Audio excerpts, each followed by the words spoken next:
സെക്രട്ടേറിയറ്റിന് മുന്നിൽ സമരം ശക്തമാക്കുന്നു UPSC റാങ്ക് ഹോൾഡർമാർ. സമരം ആരംഭിച്ച് 16 ദിവസം പിന്നിട്ടിട്ടും സർക്കാർ ഇതുവരെ സമരക്കാരെ ചർച്ചയ്ക്ക് വിളിച്ചിട്ടില്ല.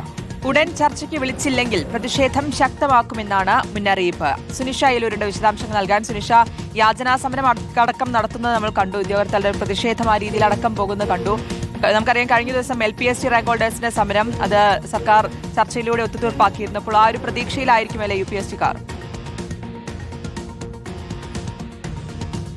ഉറപ്പായിട്ടും ശ്രുതി, ആ ഒരു പ്രതീക്ഷ തന്നെയാണ് UPSC റാങ്ക് ഹോൾഡേഴ്സ് മുന്നോട്ട് വയ്ക്കുന്നത്. LPSC റാങ്ക് ഹോൾഡേഴ്സിന്റെ നിരാഹാര സമരം അത് മന്ത്രി ഇടപെട്ട് അനുകൂലമായ നിലപാട് ഈ ആവശ്യങ്ങളിൽ എടുക്കുമെന്ന് പറഞ്ഞതോടുകൂടിയാണ് ഒഴിവാക്കാൻ തയ്യാറായത് എന്നുള്ളതാണ്. അത്തരത്തിലൊരു നിലപാട്, അനുകൂലമായ ഒരു നിലപാട് അത് UPSC റാങ്ക് ഹോൾഡേഴ്സിനോട് കൂടി വേണമെന്നുള്ളൊരു ആവശ്യമാണ് ഇപ്പോൾ ഈ ഉദ്യോഗാർത്ഥികൾ മുന്നോട്ട് വയ്ക്കുന്നത്. 16 ദിവസമായി, ഇന്നേക്ക് 16 ദിവസമായി UPSC റാങ്ക് ഹോൾഡേഴ്സ് ഈ സെക്രട്ടേറിയറ്റിന് മുന്നിൽ സമരം നടത്താൻ തുടങ്ങിയിട്ട്. പക്ഷേ ഇവരെ ഒരു ചർച്ചയ്ക്ക് വിളിക്കാൻ പോലും സർക്കാർ തയ്യാറായിട്ടില്ല എന്നുള്ളതാണ് പ്രധാന ആക്ഷേപമായി ഉയരുന്നത്. അതുകൊണ്ട് തന്നെ ഉടൻ സർക്കാർ ഈ വിഷയത്തിൽ ചർച്ചയ്ക്ക് വിളിക്കുക, അനുകൂലമായൊരു നിലപാട് സ്വീകരിക്കുക എന്നുള്ള ആവശ്യമാണ് ഇവർ മുന്നോട്ട് വയ്ക്കുന്നത്. 8000-ഓളം പേരുള്ള ഒരു ലിസ്റ്റിൽ നിന്നും 10 മാസം പിന്നിട്ടിട്ടും 9 പേരെ മാത്രമാണ് നിയമിച്ചത് എന്നുള്ളതാണ് ഇവർ മുന്നോട്ട് വയ്ക്കുന്നത്. അതുകൊണ്ട് തന്നെ ഉടൻ തന്നെ ഈ കാലാവധി തീരും മുന്നേ തന്നെ ഈ നിയമനം നടത്തേണ്ടതുണ്ട്. പ്രധാനമായും കുറച്ച് ആളുകളെയെങ്കിലും ഈ നിയമനത്തിന്റെ ഭാഗമാക്കേണ്ടതുണ്ട് എന്നുള്ളൊരു ആവശ്യം ശക്തമായി ഉയരുന്നു എന്നുള്ളതാണ്. ശ്രുതി സൂചിപ്പിച്ചതുപോലെ കഴിഞ്ഞ ദിവസം യാചനാ സമരം നമ്മൾ കണ്ടതാണ്. അതേ രീതിയിൽ തന്നെ വരുന്ന ദിവസങ്ങളിലെല്ലാം വ്യത്യസ്തമായ സമരങ്ങളുമായി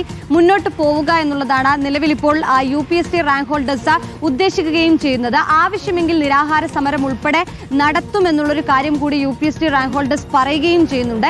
LPSC റാങ്ക് ഹോൾഡേഴ്സിനോട് കാണിച്ചിട്ടുള്ള അതേ സമീപനം അത് UPSC റാങ്ക് ഹോൾഡേഴ്സിനോട് കൂടി വേണമെന്നുള്ളതാണ് നിലവിലെ ആവശ്യം. ഏതായാലും സർക്കാർ വീണ്ടും ഒരു ചർച്ചയ്ക്ക് തയ്യാറാകുമോ, അല്ലെങ്കിൽ നേരത്തെ മന്ത്രി LPSC റാങ്ക് ഹോൾഡേഴ്സിനെ വിളിച്ചതുപോലെ UPSC റാങ്ക് ഹോൾഡേഴ്സിനെ കൂടി ചർച്ചയ്ക്ക് വിളിക്കുമോ എന്നുള്ളതാണ് ഇനി അറിയേണ്ടത്. ചർച്ചയ്ക്ക് വിളിക്കും വരെ ഏതായാലും സെക്രട്ടേറിയറ്റിന് മുന്നിൽ പ്രതിഷേധം കടുപ്പിക്കുമെന്നുള്ളതാണ് ഇപ്പോൾ ഉദ്യോഗാർത്ഥികൾ പറയുന്നത്.